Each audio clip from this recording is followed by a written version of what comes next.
हमारी ये दुनिया एक भ्रम है, माया से बना एक जाल है। शिव जी की ये तीसरी आंख इस माया और भ्रम को भयंकर ज्वाला से भस्म कर देती है।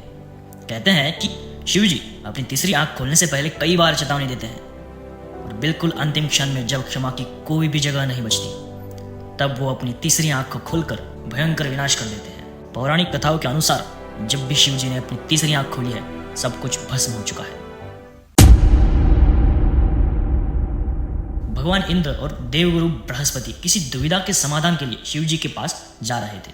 शिव जी जो त्रिकाल ज्ञानी है, वो जानते थे कि इंद्रदेव उनके पास आ रहे हैं। उन्होंने इंद्रदेव की भक्ति की परीक्षा लेने का सोचा। एक ऋषि का रूप धारण करके महादेव इंद्र और बृहस्पति के रास्ते में बैठ गए।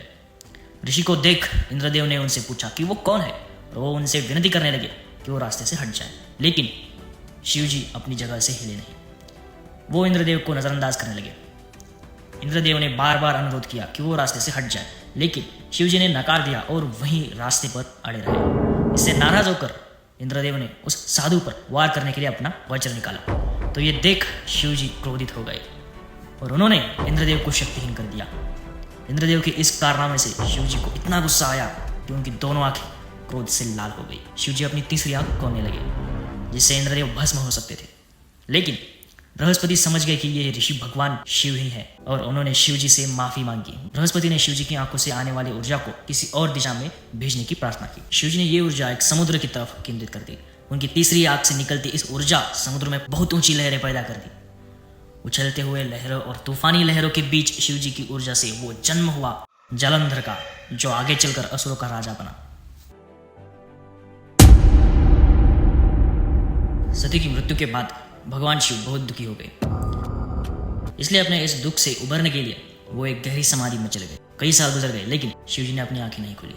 इसी बीच धरती पर तारकासुर नाम का एक खौफनाक असुर इतना शक्तिशाली हो गया था कि वो देवताओं को भी आसानी से हराने लगा।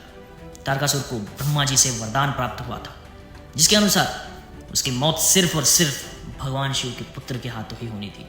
इसलिए शिव जी के संतान का जन्म लेना बेहद आवश्यक हो गया था।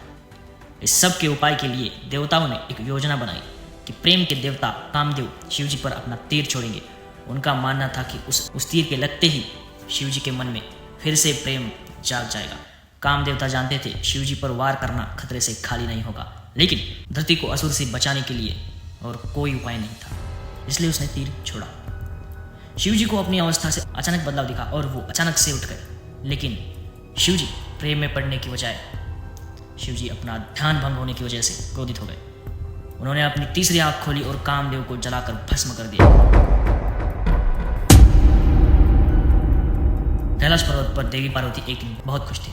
पार्वती जी शिव जी के पीछे चली गई और अपने हाथों से उनकी आंखें बंद कर दी। लेकिन शिव जी की आंखें बंद करने की वजह से पूरा ब्रह्मांड अंधकार से भर गया। शिव जी हैरान हो गए और इसके परिणाम में शिव जी ने अपनी तीसरी आंख खोली।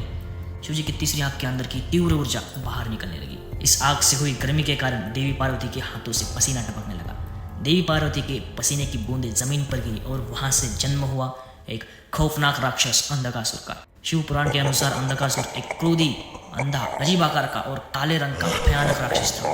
उसके सिर पर जटाएं थी और शरीर बालों से ढका हुआ था। वो गाता था, हंसता था, रोता था और नाचता था। सांप की तरह बाहर जीभ निकालता था और खतरनाक रूप से गरजता था। इस राक्षस को देख देवी पार्वती घबरा गई और उन्होंने शिव जी की आंखों से हाथ हटा दिया। पूरे ब्रह्मांड में फिर से उजाला आ गया और ज्ञान वापस आ गया। अंधकार का भी विनाश हो गया।